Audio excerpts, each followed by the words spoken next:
All right, Chris, do you know what happened Sunday during the Cowboys game? I know exactly what happened Sunday. Tell me what happened. Well, who won? There was a lot of this. There was a lot of that. I heard the Cowboys won. Well, I was in a chat room. That's what somebody told me. I was in a chat room. Yahoo chat? No, it was a chat room though. But there was a lot of talk about the Cowboys going on.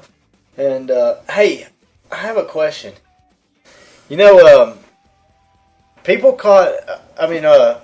Ron Washington caught a lot of crap from people because you remember that game when you Darvish threw like 120 something pitches? Oh yeah. And then they were worried about arm fatigue. That's what they were worried about. Do you think people are going to be worried about Romo's arm fatigue in December?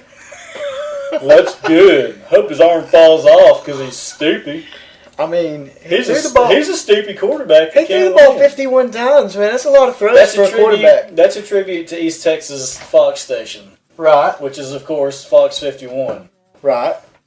I think he was doing a silent tribute to Fox 51. Hey, we only ran the ball 9 times. Isn't that kind of crazy?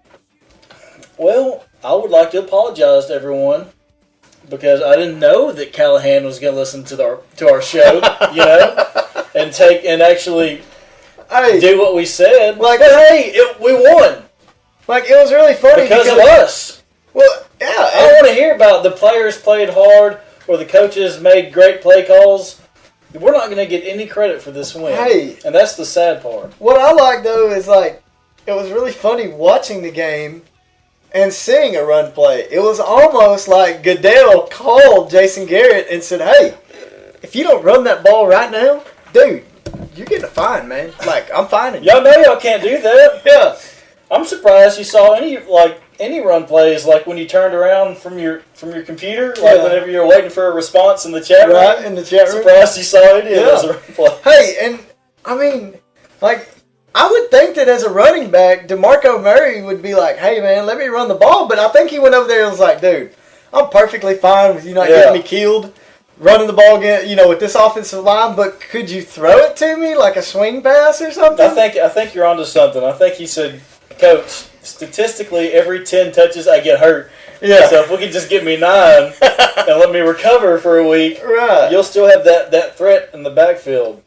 Hey, how do you think, like, what do you think Jerry Jones is doing right now? Do you think he's like, right now he's probably rubbing like some lotion on his legs, you know, getting ready to put on those arthritis socks before he goes to bed, and he's thinking, that old sky mirror. I think right now he's sacrificing a baby goat to Sky Mirror, right in front of him. I think what he does is he sacrifices a baby goat right in front of Sky Mirror, and what he does is at high noon, the day after the game, he bends Sky Mirror down so the sun the sun burns up the baby goat, and that's Sky Mirror consuming the energies from the goat, and then he points it back up at the sky.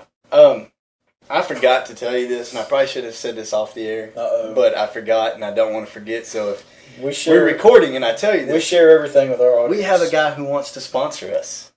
We got a sponsor? Now, he only wants to sponsor one segment of the show because he's afraid. You know we have that policy where we only take top-notch sponsors. I mean, we've turned down Radio Shack. We've turned down Best Buy. Man, I have not looked him. I haven't Googled him. But he seemed like a legit business guy. Did he have a beard? He did have a beard. He kind of looked like the guy off the Suits commercial. The Men's Warehouse. Tony Kornheiser. No, the Men's Warehouse. They look the exact same. Okay, he looks just like Tony Kornheiser. Okay, well, you're gonna like the way you look. I guarantee you. Yeah. But the business. Well, then we can trust him. The business is called Mr. Overtime's RFPDs. Oh my Lord! Is that rigid female pleasure devices? It's either rigid or random. We know what the FPD is. So I mean, if it is random, they could throw in like some Dallas Cowboy themed. Bobbleheads. Yeah. So I mean, we have that to look forward to. Yeah. We had that to look forward to. But anyway, we should get back to the game.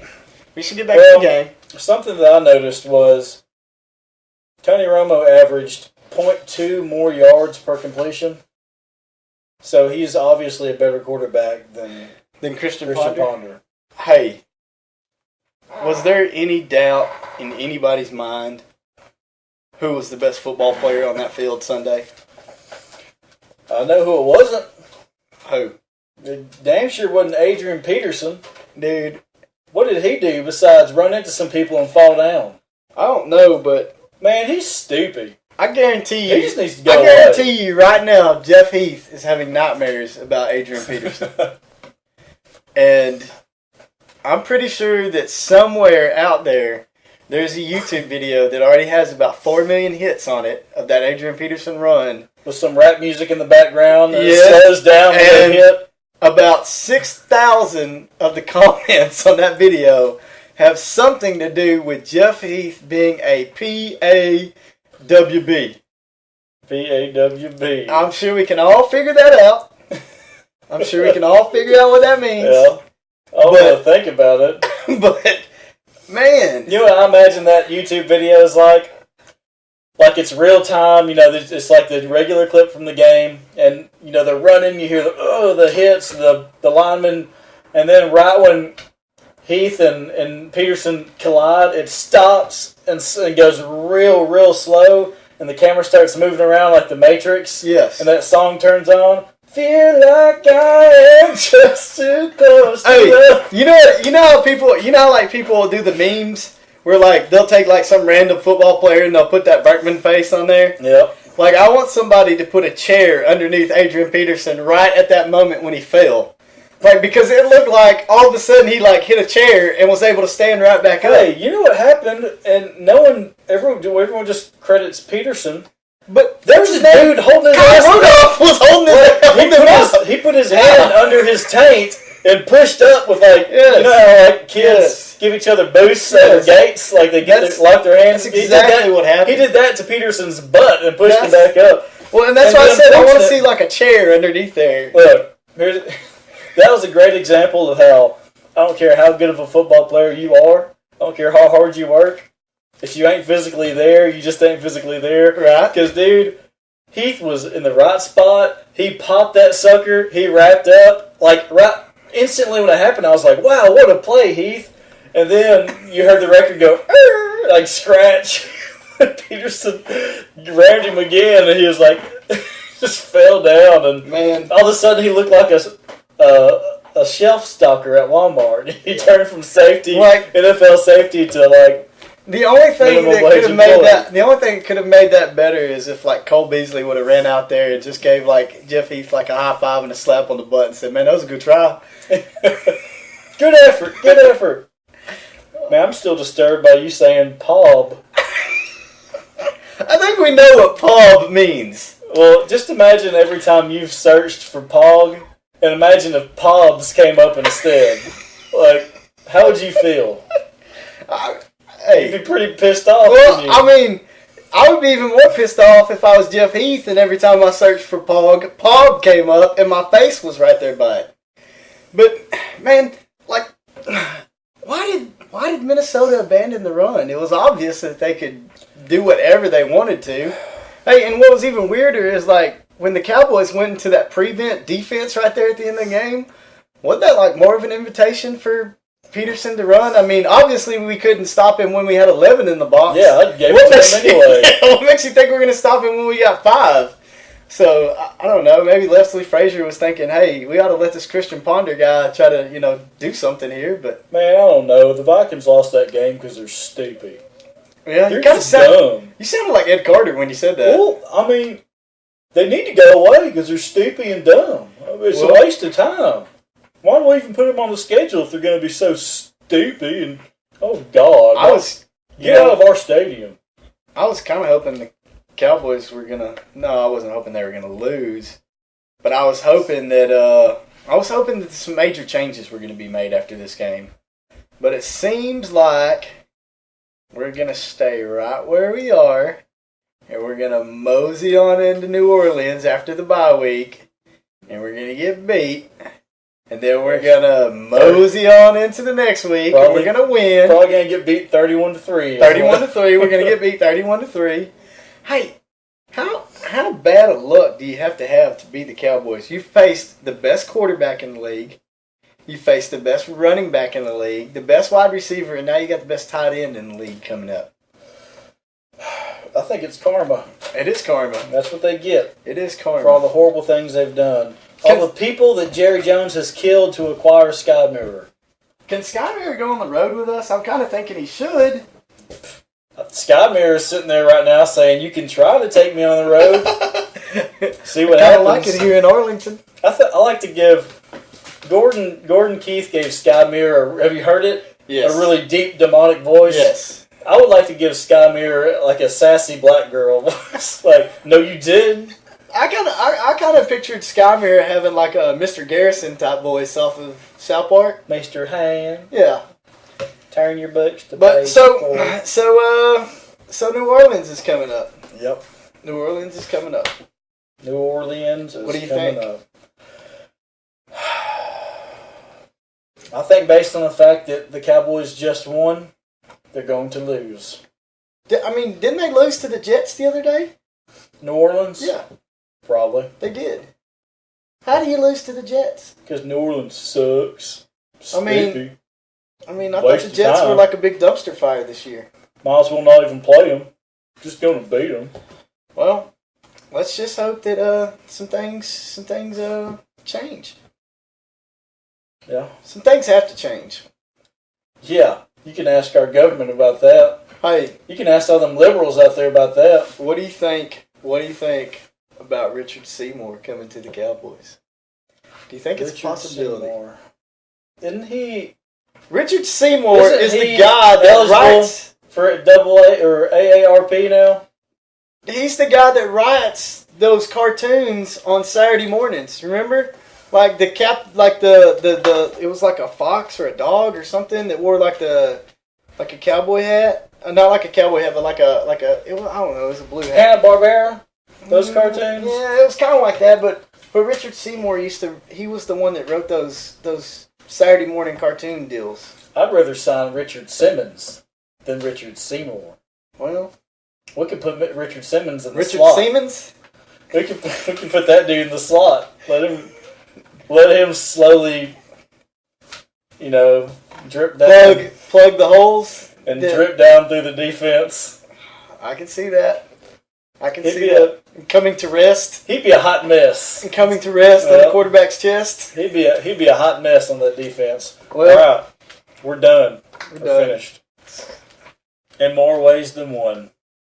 It kills me not to know this, but I've all but just forgotten what the color of her eyes were. Hey, we are here with the great Bryan Broaddus, future Hall of Famer, in my heart, at the very least. And we got some questions for him. Bryan, how you doing? Doing great. Thanks so much for having me today. Thanks for coming. First question I got written down, something that I think everyone's very curious about. Do the Cowboys have a shot at 100 yards rushing this game? I think it'll be really interesting, though. Getting back with Rob Ryan and that Saints defense, the way they play the 3-4. The Cowboys have had their share of struggles with that, and again, it's going to be about the commitment of trying to run the football. I think that last week, and I asked Jason Garrett this question even in his press conference yesterday, was the game plan clearly that the Vikings were going to struggle playing against, playing pass defense, and, running them was not really a great option, and did they decide that was going to be the case? And, he says they're going to start and try and strive for balance, and looking at the Saints defense, it's a very active front, the 7 to 8 in the box is what you're going to get. I think this team really would like to have balance, but to me, it's really not a team that, is a good running football team. And they're a much better team in 11 personnel. Now what they play is this 0-1 personnel throwing the football. So, say they have a shot for running for 100 yards, yeah, they could with DeMarco Murray, but is it likely? And probably not. To me, what I've observed is, man, it's a much different run game with and without DeMarco Murray. Is he going to be? Is he healthy? Is he good to go? Yeah, no, he's absolutely healthy. Last week they got him ready. Well, actually, Detroit week, he was dragging his leg a little bit, and they really didn't feel like that DeMarco Murray at 80% was going to be good enough. They had a couple of healthy backs. When you talked about, when you looked at with Randall and then Tanner and those guys, and they were committed to trying to get that direction going that way, and then that allowed Murray to get another week of rest. But DeMarco was healthy last week. He practiced. He got a full load. They just determined, like we were talking about just a second ago, that throwing the ball against the Vikings was much better than running the football. And even though they had a little bit of early success with Murray, they just decided they weren't going to go in that direction. The great mystery is how does one stop Jimmy Graham? Do the Cowboys have an option there? What are they going to do to try to limit him? Yeah, I need to really figure this out. Easy when talking to my guys, they watch practice every day and stuff like that. That's kind of that's a Thursday question for me. If we were doing this show on Thursday, I would probably have a really great answer for you. But I feel like though that the way they've played the tight ends the last several weeks, and Rudolph being one of them last week for the Vikings, I think is a pretty athletic tight end. They get up the field, it's got some size. They matched him up with these safeties. They played a lot of single high safety. Todd Heath was playing as the center fielder. They walked Barry Church down.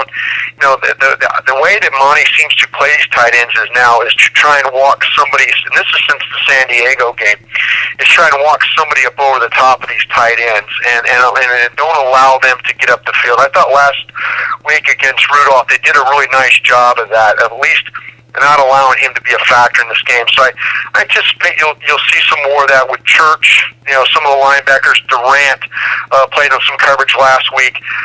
There's not a lot of great options. I think if Rob Ryan was defensive coordinator, you might even see Brandon Carr take a shot or two, treat him like a wide receiver. But I think what you'll do is you'll see a safety over the top or a linebacker playing over him and running with him, and then maybe shadowing somebody his direction. A lot depends on the health of Marcus Colston. That's a guy you have to worry about as well. So maybe they can double him up with these safeties the way they play. Yeah. Rob Ryan has a particular style. He's known as a really aggressive defensive coordinator. How should the Cowboys handle that? How should they go about countering that style? Well, you got to understand this. The Cowboys really had a problem, I thought, offensively in the Kansas City game, and their coordinator Bob Sutton is a disciple of the Rex Ryan type of defense. So if you talk about Rob and Rex, it's pretty much the same type of scheme. So I guarantee you that that they're looking. Rob is looking right now, and he knows this Cowboy personnel pretty well, and he knows really the attacking points and things like that. It's going to be a little bit different with Bill Callahan calling the plays, but I think you'll see similar to what Kansas City tried to do. Again, Bob Sutton gave you an idea of what they needed to do. They tried to play one-on-one with Des Bryant in that game, and they almost got beat because of it. But with all the twisting and stuff, you see a lot of things in some of the early film I've watched this morning of the Saints is you're going to get that same kind of package that you got from the Cowboys last couple of years, where you have you don't know where that fifth rusher is going to come from. So Romo has a little bit of understanding of that. We'll just see though. Again, I think the Kansas City plan will be the way that probably Rob Ryan goes, because it gives him the best blueprint for what how his scheme can work against this offense. We're lucky enough to have some really good young emerging receivers, and I think a lot of people are wondering, with the focus on Dez and now Terrence Williams coming up big, do you expect to see a lot more throws to Cole Beasley, particularly against the Saints? Yeah, I would think so. I believe that, and what I would be worried about, though, if you're a Cowboy fan, is, though, that, with Miles Austin, if he were to come back, and I think they've shut Miles Austin down until the second half after the bye. So, does Cole Beasley come off the field if Miles Austin goes on the field? And I think that, if you talk to people in the locker room, and, they'll tell you that with the emergence of Cole Beasley, it's almost like you're running the football anyway. Would you rather throw the ball to Cole Beasley for 8-10 yards, or would you rather hand the ball off, and I think that's where, Tony Romo feels comfortable taking a snap and throwing the ball to Cole Beasley one-on-one. So, yeah, Beasley, Harris, Williams. I mean, Williams has slowed down a little bit. He's had a couple of drops here last couple of weeks. They were pretty big drops, and he's got to get that squared up. He's coming into the league. He was a body catcher, and we've seen some of those signs, here in last couple of weeks that needs to extend on those balls. But yeah, to answer your question, I think anytime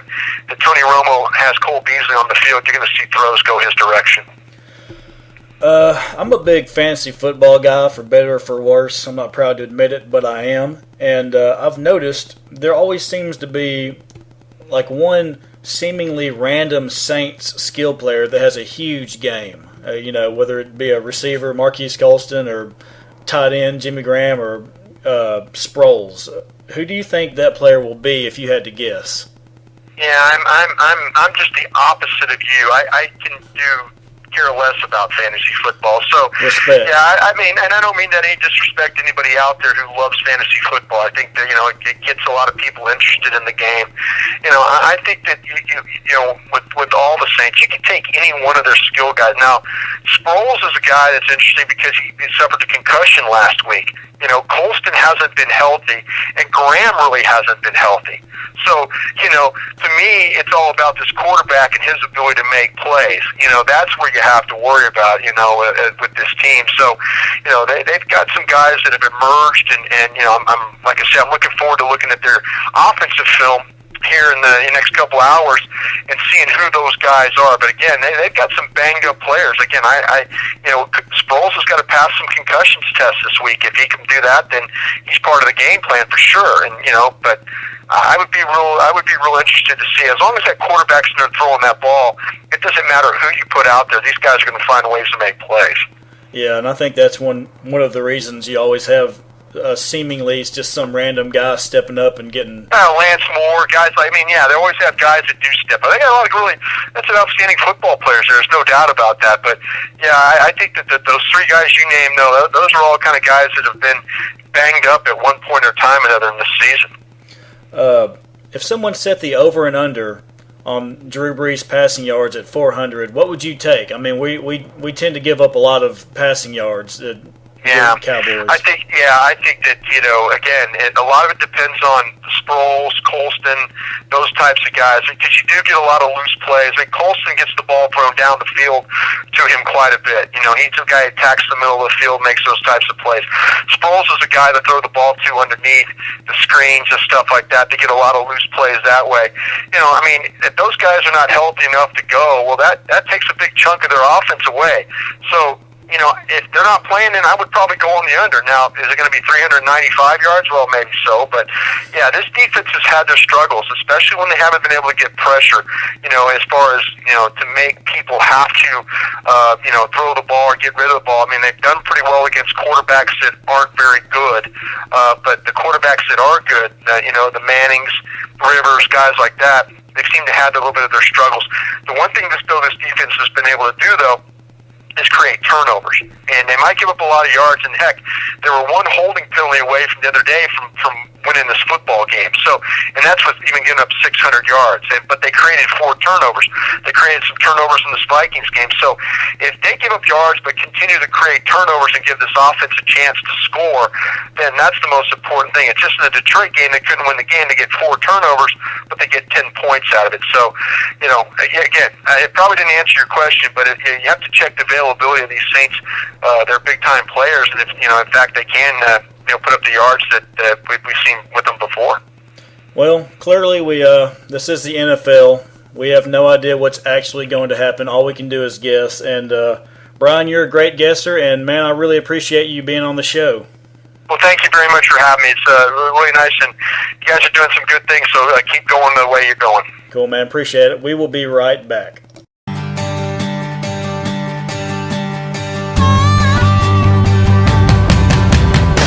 Guess I should start at the top. Seems like a logical place. We sure do appreciate you crazy cats being here for the Sober Boys show. Thanks again to Bryan Broaddus for his expertise and opinions and whatnot. And we will see you next time on Sober boys. The end. Put on some music that we both heard. Let me